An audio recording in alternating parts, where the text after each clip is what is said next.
सच्चिदानंद रूपाय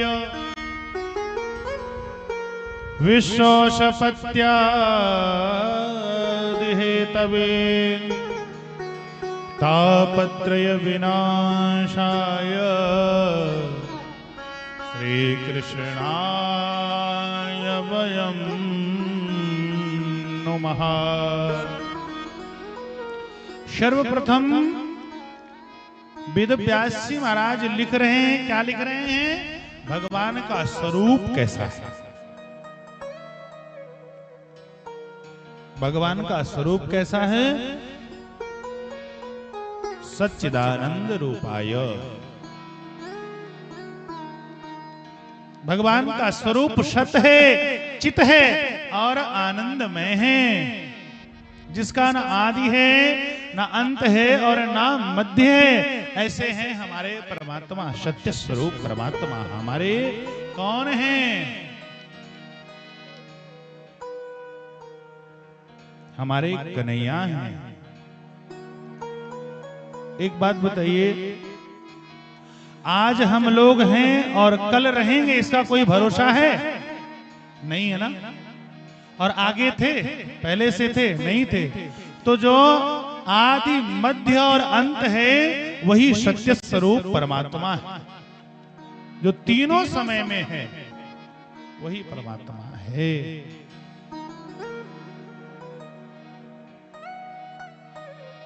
चित, चित यानी चैतन्य, जो हमारे भीतर आत्मा के रूप में परमात्मा विराजमान है, वही क्या है? चित्त है, चैतन्य है। जब हमारे शरीर से यह आत्मा निकल जाती है तो गांव और घर के लोग कहते हैं भैया जल्दी लेकर के चलो इनको, इनके नहीं तो शरीर से स्मेल आने लगेगा, बदबू आने लगेगा। वही चित्त रूपी परमात्मा हमारे भीतर विराजमान है।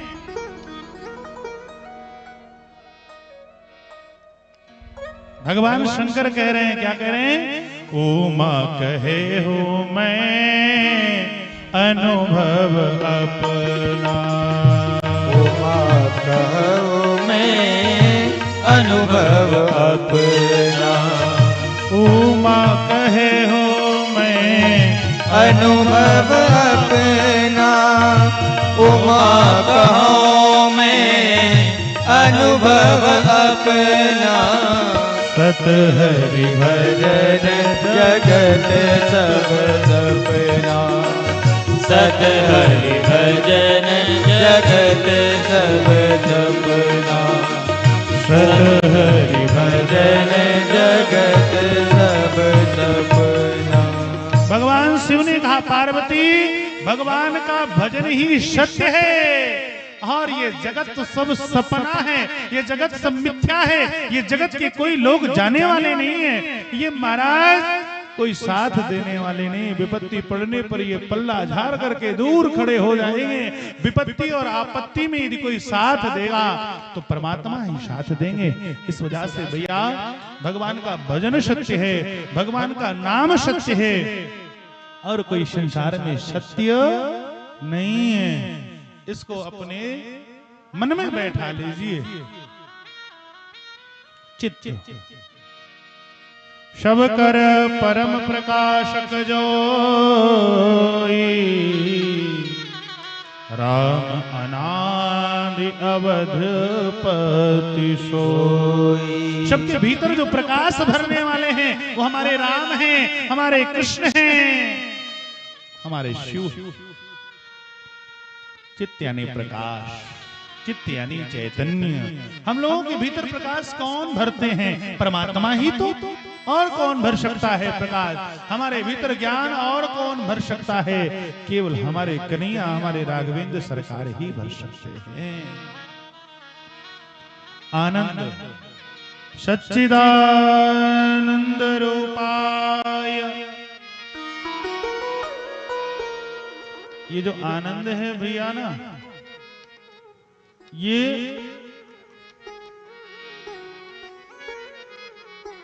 भीतर का विषय है, ये बाहर का विषय नहीं है। आनंद महाराज हम लोग इस ठंड में खूब बढ़िया भोजन करके और कम्बल ओढ़ करके सो जाते हैं और जब 3 बजे उठते हैं शाम को तो उठ करके कहते हैं वाह इतना सुंदर नींद आई कि हमको तो आनंद आ गया। नहीं, ये सुख का विषय, ये भौतिक सुख है। क्या है? संसार की व्यवस्थाएं भौतिक सुख है, लेकिन भगवान की कथा, भगवान का नाम, भगवान का कीर्तन, ये क्या है? ये आनंद है।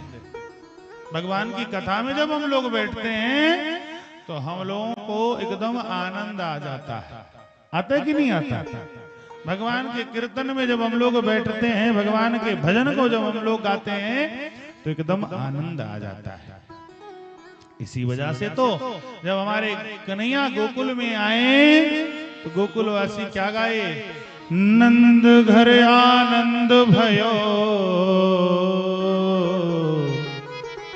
जय कन्हैया लाल की। कौन आए हैं? भगवान आनंद के रूप में स्वयं आ गए हैं। कहां आए हैं? तो गोकुल में आ गए कन्हैया हमारे। भगवान करते क्या है? किसी ने पूछ लिया कि किसी का स्वरूप बहुत अच्छा हो और यदि वो कुछ करता ना हो तो उससे क्या लाभ है? कोई लाभ है? कोई बहुत खूबसूरत हो और वो कुछ करता ही ना हो तो उससे कोई लाभ नहीं है। वेद व्यास जी महाराज करें नहीं, भगवान अपने भक्तों के लिए करते हैं। क्या करते हैं? विश्वोषपत्यादि हेतवे, विश्व की उत्पत्ति करते हैं, पालन करते हैं और समय आने पर संहार कर देते हैं। विष्णु बनकर के उत्पत्ति करते हैं, ब्रह्मा बनकर के पालन करते हैं और शिव बनकर के क्या कर देते हैं? इस सृष्टि का संहार कर देते हैं। हमारे परमात्मा ऐसे हैं। और भैया देखो, परमात्मा हमारे दयालु भी हैं। तापत्रय विनाशाय, 3 ताप को तत्क्षण नष्ट कर देते हैं। ये 3 ताप कौन है? दैहिक ताप, दैविक और भौतिक ताप। ये 3 प्रकार के ताप हैं। ये प्रत्येक जीव के भीतर में हैं। कैसे हैं? आइए, परम पूज्य गोस्वामी तुलसीदास जी महाराज लिखते हैं, दैहिक दैविक भौतिक ताप, दैहिक दैविक। प्रेम से आप सब भी गाइए। भौतिक ताप, दैहिक दैविक भौतिक ताप, दैहिक दैविक भौतिक ताप, राम राज्य का व्यापा। सीताराम दैहिक दैविक भौतिक ताप, दैहिक दैविक भौतिक ताप, राम राज्य का व्यापा। प्रत्येक मनुष्य के भीतर में ये 3 ताप हैं। फिर ये 3 ताप कैसे खत्म होंगे? तो महाराज, जो देह से उत्पन्न हो उसे क्या कहते हैं? दैहिक ताप। जैसे आजकल महाराज शुगर, बीपी, हार्ट, तमाम बीमारी उत्पन्न हो रहे हैं। हो रहे नहीं हो रहे? सबके शरीर के भीतर में। महाराज जी कथा तो बड़ी सुंदर चल रही है, लेकिन हम तो 3 घंटे बैठ ही नहीं सकते। तो क्यों? बोले महाराज देह में इतनी ज्यादा बीमारी है कि 3-3 बेल्ट लगाना पड़ता है बैठने के लिए।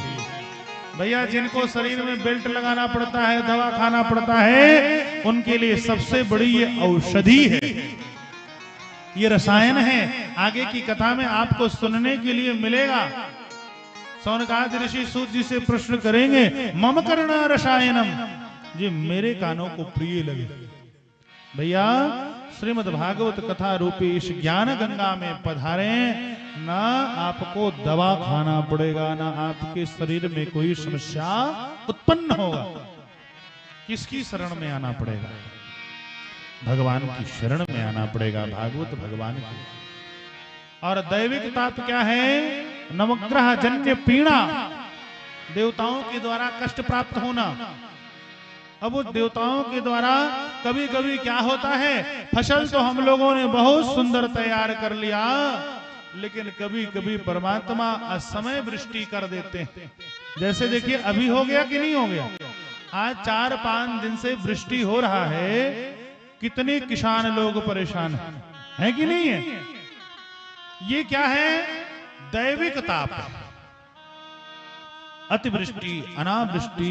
इस दैविक ताप से यदि बचना चाहते हैं, अभी कल मैं एक महापुरुष को सुन रहा था, उन्होंने कहा भैया जिस जगह पे श्रीमद् भागवत कथा हो जाती है, वहां पे 100 साल के लिए वह भूमि पवित्र हो जाती है। जहां तक भागवत कथा का वो श्लोक और वह कथा सुनाई पड़ता है, वहां तक 100 साल तक की भूमि क्या हो जाती है? पवित्र हो जाती है। इसमें कोई संशय नहीं करना चाहिए, ऐसा भागवत में वर्णन है। और भौतिक ताप है भैया, कभी कभी हम कोई फैक्ट्री लगाते हैं, बिजनेस करते हैं, व्यापार करते हैं, उसमें अचानक घाटा हो जाना, नुकसान हो जाना या बंद हो जाना, ये भौतिक ताप है। यदि इन तीनों तापों से बचना चाहते हैं आप सब, तो किसकी शरण में चलना है? श्री कृष्णाय वयं नमः। वेद व्यास जी महाराज लिख रहे हैं, श्री कृष्णाय वयं नमः। हम ही नहीं, हम सब मिल करके भगवान श्री कृष्ण को प्रणाम करते हैं। सच्चिदानंद रूपाय विश्वोषपत्यादिहेतवे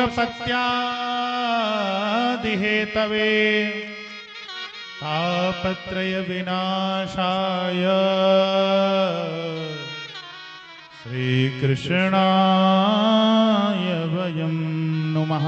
हम ही नहीं, हम सब मिल करके भगवान कृष्ण के चरणों में प्रणाम करते हैं। किसी ने पूछ लिया भैया केवल भगवान कृष्ण को ही प्रणाम करना है? नहीं नहीं, कृष्ण के साथ में राधा रानी को भी प्रणाम करना है। वेद व्यास जी ने श्री कृष्ण लिख दिया। क्या लिखा?